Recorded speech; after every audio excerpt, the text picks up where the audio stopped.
Welcome to Her Imprint, part of the Impressions Exchange. I'm Denise Gustafson, your host. This podcast celebrates the remarkable women who are transforming the printing industry. We'll explore their journeys, from challenges to triumphs, and share the stories that leave a lasting imprint.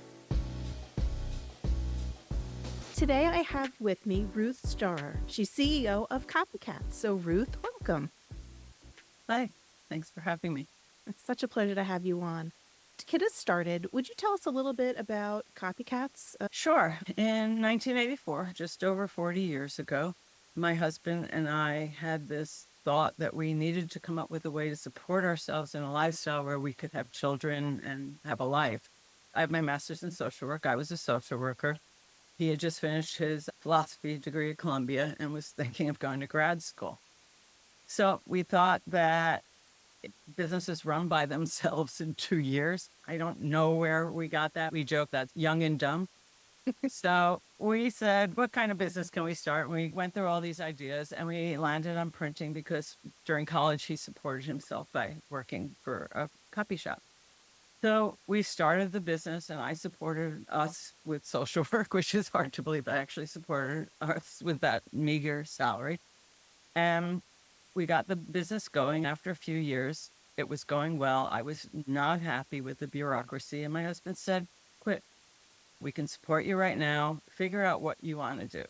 So about a week passed and he said, if you're not doing something, could you join me and do whatever? I have some things. Mm-hmm. And all of a sudden I was working alongside of him. We became business partners.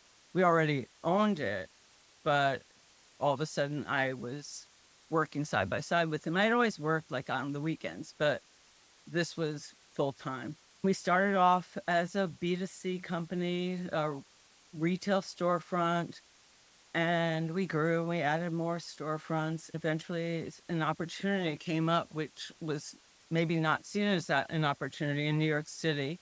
We had a clause where they could evict us if they were tearing down the building after 8 years. So we got evicted from one of our locations. Oh, no. And we had this wonderful idea, it turned out. Let's take the people that work here. We'll put some in the other retail location. We had a production location because we found that we would interrupt big jobs for little jobs and mess them up. We'll move all the other people down to the production office. We'll take the store manager. We'll make him an account manager. And we'll service the clients, the big clients that we want to keep. At the end of the year, we had lower expenses and higher profits, more revenue. Okay, we like this. And retail is very difficult. And retail was 7 days a week. And this eventually became not 7 days a week. Originally it was. So we said to our other landlord, we're not renewing. If you want to find someone now, you can find someone now. Just don't kick us out when it's really busy, but let's work together. And we had a nice relationship with him. Sure enough, we moved everyone down. A few people decided not to make the move, but we didn't have to lay off anyone. And all of a sudden, we were B2B business with the former store managers acting as account managers, and things started changing. The business changed. And then we evolved. We live in New York City. Our business is in Midtown. So we've had numerous recessions, which other people had, but we also had 9/11, where everything closed. Everything shut down. And the only printing we were doing was missing posters, which we weren't charging for because people were plastering them all over the city. Have you seen my relative? Yeah. So the city that never sleeps started sleeping after 9/11, and we realized we didn't have to be open 24 hours, which we had been on weekdays. We didn't have to be open on weekends, and we cut our hours, and it became a lifestyle business in addition to a more profitable business. It just became a happier place for us to work. It was much easier to control because we didn't have people in all different locations. Everyone was in the same location. So that's how we got to today, and that's the abbreviated version. There's so much to unpack in that, Yes. in that history. So social work, I'm going to start there first. So Okay. you went to school. Was social work something you wanted to get into? Yes. So both of my parents were social workers, actually. My father was a social work professor. My mom was an actual social worker. I grew up thinking that this is a really good way to work with people and help them. A lot of people take the route with social work of becoming private therapists, and I did not feel that was what social work was meant to be. I felt it was meant to help people who were less fortunate. But the longer I worked in it, the more bureaucracy I dealt with. And my last job was in East Harlem, which is a relatively poor neighborhood in New York City, in a city hospital, dealing with the population that came from that neighborhood, basically. And I found that my ability to help my clients was inhibited by the bureaucracy. I was more and more unhappy and felt that social work wasn't the ideal that it had been when I had the thought of going into it. And interestingly, when I left, my parents were both like happy. They felt that the field had changed a lot and they could understand why I was so unhappy. Well, if you're fighting with the red tape and the bureaucracy, as you say, instead of actually spending your time helping the people that you were there to help, I can understand why you would be so unhappy. Yeah, it was rough. And I had said I was interested in play therapy, and they told me that I could do that. And the supervisor, her toy was a jigsaw puzzle of Johannesburg, South Africa. Okay, this is a neighborhood where a lot of Black people live. This was during the time of apartheid. This was the most inappropriate thing that you could give me to work with children. And she was shocked when I said, I will not use this.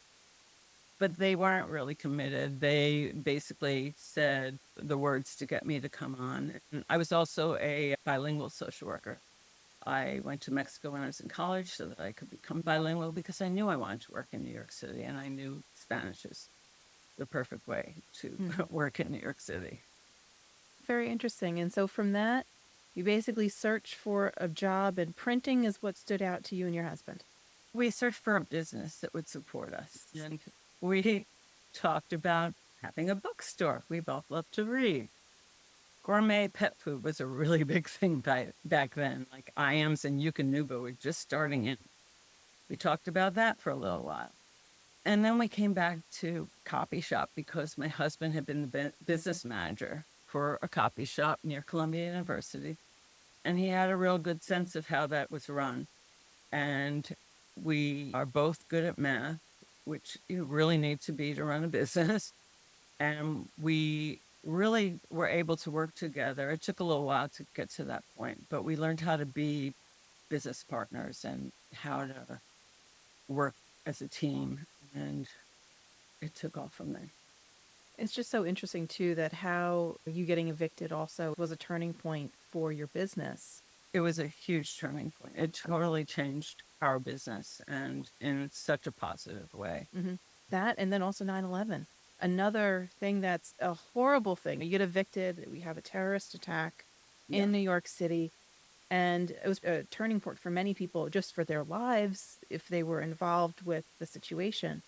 But how it really helped to reshape your business and the thought behind your business, I think is really interesting. Yeah, at that point, we actually still had one retail shop, and it was really a game changer. But those two events were really big game changers for us.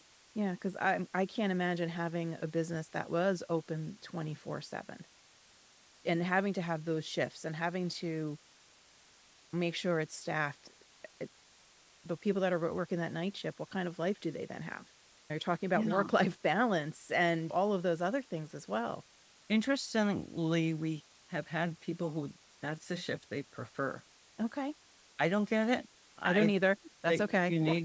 You need daylight, but we have one of the people who has worked the overnight shift now comes in at, I think, 1, and he works till 9. We close at 7, but he stays till 9 to finish everything up. He would prefer to work later. He worked in the middle of the night. He was fine with that. So how is it having a business with your husband? I'm going to ask that one. That is something you have to learn how to manage it, because in the beginning it was hard the first year or two. And we had an employee, we had an office with 2 employees and the 2 of us, and we shared the office in the back and 2 employees were in the front. And this is someone who left us to work on films, but we're still good friends with him. And he sat us down one day and he said, "You're bickering all the time. I don't think you should be in the same office." And that was also a game changer. Mm. I moved to his desk. He moved to my desk. And we realized that how we interact had to be different. And it was probably only 2 years into the business. And it really, after that, we see that as a turning point. We have a rule at home. We are not allowed to talk about the business in the bedroom. My husband would get into bed and say, "Oh, this and that happened." And like he would fall asleep and I would be thinking about this and that. Or I would do the same to him. It's like not a good thing. You have to break it down. You have to say, this is what I'm going to do. This is what you're going to do. And for us, we look at our life and our business as one big basket. Mm-hmm. So there's never this thing of, oh, those are your chores around the house because you're the woman. If I do something around the house, I'm working less. If he does something around the house, he's working less. When our kids were little, I took off more time than him, but he took off 1 day a week, which was a day to spend with the kids. And it was a day when I was in the office without him. We always tried to put our family first, our kids first, go on class trips. Being in your own business, you can do that. Mm-hmm. Part of it, having a business with a spouse, you're with them now 24/7. Yes. You see literally everything, the good, bad, the otherwise. It's constantly with you. So that blending of work life and home life really becomes more difficult, I imagine. It can. For us, we got past that, and it's just what we do. And the thought of working apart from him is something I don't really like because we don't have to go into how was your day. During COVID, we had to go into how was your day because I worked remotely a lot of the time and he went in a lot of the time. And he would come home and tell stories because I wasn't there at all because we had to, we live in New York State. They have very strict rules. We had to limit how many people were there. I can do a lot of my stuff remotely. We were not hiring. I could do Zoom to talk to my employees, but someone had to be there to show that we were there in the trenches, and he's in charge of operations. So he was there. And it was the first time I felt like we had different jobs and we didn't know what everyone was doing all the time. So in your business, you have a really strong partner in your husband. Yeah. But when you're looking at the industry as a whole, it's probably a very different story as to the partnerships and the representation of men and women in various positions. Now, you're an owner, you're in the C-suite. How do you deal with having to sometimes be that only woman in the room? Because obviously you've gone and you've been in different places, peer groups, conferences, etc. And many times women tend to be outnumbered. I've actually had that experience away from the business too, because I live in a co-op in New York City and I'm on the board. There was a time I was on the board and I was the only woman. And it was like being in a boys' club. That's the only way I can describe it. In our business, we have a culture. What's acceptable, what's not acceptable. And everyone is accepting of the culture who's been with us. We have very long-term employees and everyone's respectful of anyone else. And I think if someone wasn't, they would be out because that's a key to who we are. And I think that's one of the reasons why people stay so long. Outside of that, there have been times when I've really felt it's been hard and you need to decide which things are important and which aren't important. When are you going to say something? When aren't you going to say something? One of the biggest issues that women face is that when we come across strongly, we're a bitch. When a man comes across, he's assertive. He's in charge. He's a go-getter. He's a go-getter. There's a very different set of standards for women than there are for men. And that is really hard to get over. And I know that people probably look at me and say, what a bitch. They don't say it to my face. And I think as I've gotten older, I don't really care. But it bothers me when I see other people faced by it. It bothers me when people say things to me about other people that are exactly that.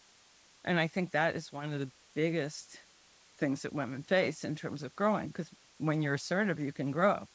But when you're a bitch, you can't. How do we fix that? I think you have to call people on it sometimes. I had not the same, but I had another very disrespectful thing happen, not through CopyCats, but through the board, but in my building, where I was asked to come up with a list of things wrong, send them to the board president, and he would pass it on.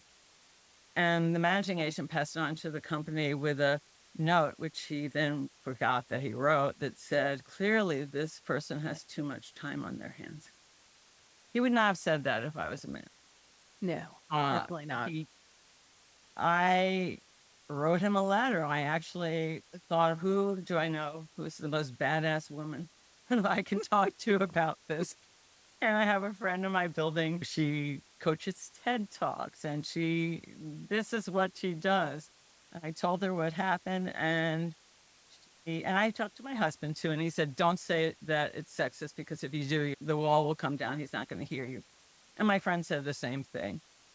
Just call him on it, tell him it's disrespectful, tell him you will not accept this in the future, and going forward, this will not be the relationship. He didn't respond, but he's been better since. And that's what I've faced. People tell my husband to fire me. I can fire him if they don't like the way I'm approaching them. It's just life as a woman. It is. It's, in some ways, I feel, especially for some of the younger women who might not have that backbone yet, it's tough trying to figure out your place in what is essentially still very much a boys' club. Yes. Although I feel like there's a change. My children are older. They're in their early 30s to mid 30s, and they're both men. Mm-hmm. And I was determined that my sons, first of all, would know how to cook and clean and do all the things, because when they got married, they were not marrying caretakers. They were marrying partners.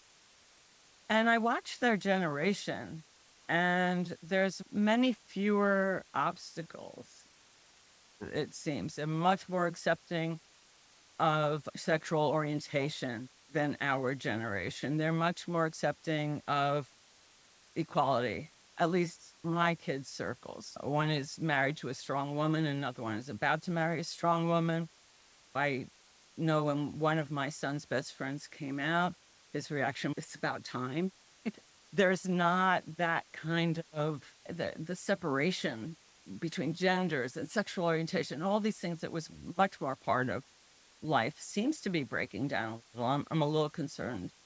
I don't want to get into politics, but I'm concerned where it's going now. But I think great strides have been made. Definitely. And part of it, as you're saying, it's like how you brought your sons up.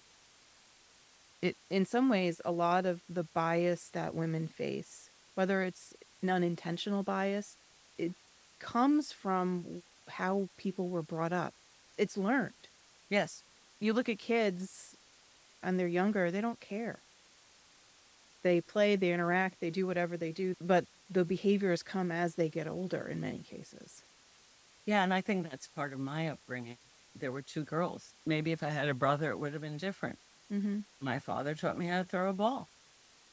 He was really into math, so we sat down and did math games. Women are told that they're not good at math. My mother was told she's not good at math. I see it all the time with women. They don't think they can do math. I don't understand it. Yeah. Because math was always fun for me. And it was something that I could always do very easily. And I realized that my father has a lot of credit for that. And I always wonder if there was a boy in the family, would it have been different? Yeah, it's interesting. I'm an only child. My father was very much into science. He was very much into math. I'm good at both of those because that was something that we did together. And then my mother was good with the English side and the social studies and the history part of it. So I have that weird mashup, but I can really see where my interests pull from my parents specifically. Yes. And because you were an only child, there were no gender expectations with you. No. I think my sister and I, very fortunately grew up with parents who didn't have those with us for whatever reason. My mom always worked. My dad did a ton of work around the house and carpentry and whatnot, so I would help him. So now I have no problem using power tools and other things. But other people are like, you can use nail guns and you can do that. I'm like, yeah, they're fun. They're easy. It's a joke in my family about people who have to hire someone to put together their IKEA furniture. I love putting together IKEA furniture. It's like, I don't get it. It's not an issue. But it is something that happens that people are told how they're supposed to act and what they're supposed to be. Mm-hmm. And it's a shame. And I feel very fortunate that I didn't have that experience. And funny thing is, my husband once said some stupid sexist joke to one of my kids, which was, oh, when you get married, get a wife who can do whatever. And I blew up and said, that is so sexist. How can you do that? And my son turned to me and said, Mom, do you really think that we think Dad married you for your domestic abilities? It's touche. And I realized that their life was not about the words, it was the actions. And what they saw were two equal people and not particularly domestically able. Mm-hmm. My mom did not teach me how to clean. It was something that was important to her. Now, my question is with how certain people are raised that don't care about the genders, that don't have a specific gender identity of men or women do certain things. How can we get that to extend further into the workplace? That's a real challenge because you have all these people from all different backgrounds. So it hasn't been everyone's experience. Mm. And a lot in business, a lot of the business deals are made over men's activities. So women are excluded from things. It's really hard to break that down. No, playing golf is mainly a male thing. I know women play golf, but it's mainly men play golf. And you need to remove the deals from the golf games. You need to remove the deals from the poker tables or whatever those male bonding activities that you have where you're getting together and bonding with your mates or whatever. Setting up two separate workspaces, and even the most liberated men, and I joke about that because I think when men refer to themselves as feminists, right away I know they're not. Because you can't be. You can be, as you put in, allies. You can be someone who supports the women in your life. But just because you're cooking and your wife is out there mowing the lawn, that's great. But it doesn't make you some special person. And you have to extend that to everything in life. I don't know how to do it. I don't. I think that's a larger question that we need to answer as an industry that we're all still struggling with. Yes, and the printing industry is typically a male industry. Mm-hmm. And one of the things is the actual printing work, you have to be physically very strong for some of the things. To be able to lift reams of paper, to be able to lift some of those. A carton of paper is 50 pounds. I Or you're looking always at made it a point to carry the paper to show people I could do those things. But some people can't, and they're physically not strong enough. Some men aren't strong enough either, but more often it's a woman. And that's one of the issues, I think, is that when a man assumes that a woman can't do it and says, no, you don't do this, so-and-so will do that because it's heavy. And that's not okay. It's their decision if they can lift or they can't lift. Mm-hmm. Not your decision. And honestly, nowadays, there's actual tools that can help with some of that. Absolutely. Paper loaders, there's various lift and pallet movers, there's other things that There's a can hand truck. assist. You can put something on a hand truck and move it through the shop. There are plenty of ways to do that. And I think the biggest issue is when you assume that someone shouldn't do something because of their gender. It was a New York accent. It's all right. Should give them the opportunity to decide what they can or cannot do. Yeah. Right now we have a woman who's a manager, and I'm real proud of how she grew in our company. She's been with us for 10 years, and she's pregnant. And my husband said something, Yen can't do whatever, and I get it. He's very protective of her. But I said to him, you can't tell her what she can't do. She has to decide. Even if you think she shouldn't be doing this because she's pregnant, you need to tell her that we will make accommodations.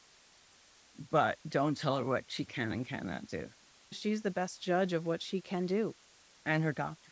And her doctors, yeah, exactly. Yeah. And I understand it came from a really nice place of him wanting her to be safe and wanting her to be okay. But you still have to keep that in mind that you're not making decisions for other people. And I think on a regular basis, men think they should make decisions for women. The whole mansplaining thing. Yeah. The best story is at a party where a man was explaining something to a woman about a book, and she finally turned to him and said, "I wrote the book." It, I don't even know if it's true, but that you don't have to explain things to me, or you don't have to explain things to other people that I'm trying to say. Part of it's also, I think, respect and respecting, to have the conversation with them in a respectful manner, to respect what they know they can or cannot do. Yes, Instead of telling them what they can or cannot do, have the respect to have that conversation with them instead. absolutely. Yeah, no, it's true. Now, in terms of allies, I know we mentioned too, you didn't come from the print industry. I didn't. So this is something that you had to learn on the job in many ways. How did you do that? Were there specific people, allies that you had? Were there different mentors that you had that helped you find your way? Or is this really something that was all self-taught? In the beginning, it was self-taught and things my husband knew. I made it a point to work on the floor on Saturdays so that I knew how to produce the work. Machinery is so different now, I couldn't touch it, but I made sure to put myself in position to learn things. Then we joined this group that had performance groups and we learned financial stuff. But I can't say that organization, I won't name them, but they were well known in the printing industry, were really good in terms of being allies. Mm-hmm. They thought the women should do specific jobs and the men should do others. And invariably, I think my husband and I fell into some of those roles. I do HR though, because I know how to interview. I was a social worker. It's a skill set that you have. Exactly. In finance, we both had the ability and we went back and forth taking turns. And I took it over at some point. And I think it was because I wanted more flexibility with my work schedule in terms of the children that we had. That was very important to me. Mm-hmm. And not because I'm a woman, but just because I wanted to be a hands-on parent. Mm-hmm. But that's a choice that you wanted to have to make and you made. Yeah, I think that's one of the reasons why the business has been so important to me. But I did learn, I wouldn't call them allies, but they were teachers. Mm-hmm. I found out later that one of the people that came in and worked with us in our shop, she actually didn't use her husband's name. She used her, quote, maiden name. And they made her use her husband's name. And I was horrified when I heard that because that's your choice. Mm-hmm. What your name, if you don't want to change your name, that is your choice. And there's no reflection on your business. If I work for you, I have to change my name. Having one name or another doesn't say that I can or cannot do a job. Exactly. I should have no bearing. But I learned that way. We would put ourselves in situations where we go hear people talk. And then we joined PSOA, which has been really terrific. And there's some pretty impressive women that are involved with it. Mm-hmm. It took me a while to get to know those people. It felt like an all-boys club for a long time. And sometimes women feel like they're in competition with other women. Mm-hmm. And that they should be the women are achieving and they have to put the others down in their wake. And I think I experienced that a little bit in the beginning. The whole mean girls thing, Yeah. which exists. It absolutely exists. I'm sure there's a male version of it, but I can look at women as adults and say they were a mean girl because I can tell by their attitude they don't treat women as partners in things. That can be a real deterrent in a woman's success when someone who's in the same position as you sees you as such competition that they want to. But it shows their insecurities. And Absolutely. it shows that they're not confident in their own skills.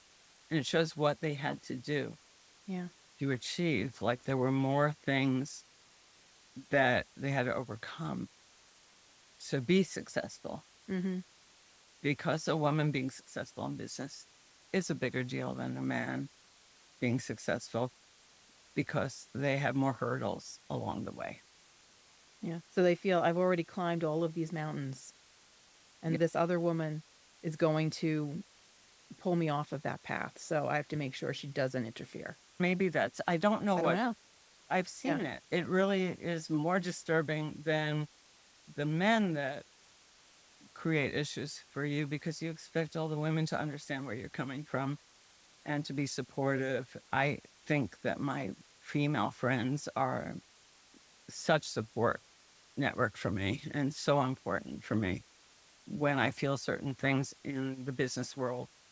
I can talk to women will understand. My husband doesn't understand all the time because he's not sexist and he does not have a sexist company. We are not a sexist company. Mm-hmm. But he doesn't understand that. Yeah, but when so and so calls me and thinks I'm a clerical worker, or when someone tells you to fire me because Yeah. they don't like me, that is sexist and we deal with it all the time. And I don't think men who in general don't, there are men that treat women well, and in general a lot of them don't really see what happens because they don't do it, so they don't realize that other people are doing it. Yeah. Or they don't realize the impact that it can have. Yeah, I told a friend who I was served on the board with, who was horrified by this earlier story I told, Mm-hmm. and he was really putting down men that acted that way. And I turned to him and said, "Hey, you've done it too." And I told him a story where a group of men, when I was one of two women at that point on the board, went to drink on the roof together with the super and thought the other board member and I should drink with the super's wife. Yeah, no, that's not the plan here. Yeah, no. And the look of horror in his face when I told him that, he was oblivious. Mm-hmm. And this is a guy who's married to the most badass woman, the one who helped me write that letter. Just an amazing woman. It's very interesting how that unconscious bias can creep in, even if you are cognizant that it happens, how it still can. And even if you're totally determined, that would not be you doing Yeah. those kinds of things. Very much. So, my favorite question that I like to ask at the end of these interviews and these conversations is knowing what you know now. So, based on your history, going through the business, starting it, working through all the things that you may have encountered, if you were just starting in the industry today, woman walking in, green, no experience, what advice would you give yourself? I think I first tell myself to have confidence that I am a smart person and I understand things. And while I might not know things about this industry, that doesn't mean that I can't take things I know and apply it to the industry. And that just because someone speaks with authority does not mean they are the authority or they have the knowledge. You need to ask questions. You need to question authority. If you want to grow, you need to let people know you want to grow. Don't be a wallflower. Don't sit back. You don't have to be pushy. You can just say, I want to grow and I want to learn. And can you show me this? Can you show me that? Be an active learner and let the people around. If you're quiet and you sit back, which I think a lot of women tend to do, that's why they started a lot of schools for girls because the boys all had their hand raised and the girls were just sitting back.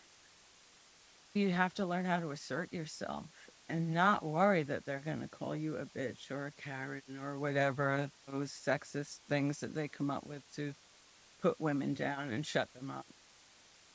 I think I would say that. I would also say talk to women who have been where you are.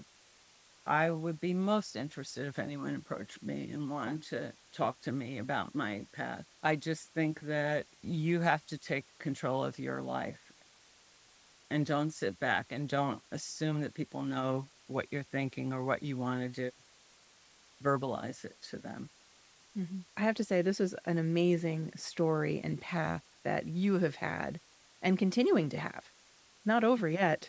It is not over. Ruth, thank you so much for your time today. I really appreciated having this conversation and getting a little chance to peer into your world. It was a pleasure to speak with you, and I feel we just touched the surface of the world, but it was nice to be able to share some of my experiences. Thank you for joining us on this journey to celebrate and amplify the voices of women in the printing industry. If you have a story to share or know someone whose journey deserves to be highlighted, we'd love to hear from you. Together, let's continue inspiring and empowering the next generation of leaders. Until next time, keep leaving your imprint. This is Her Imprint. See you soon.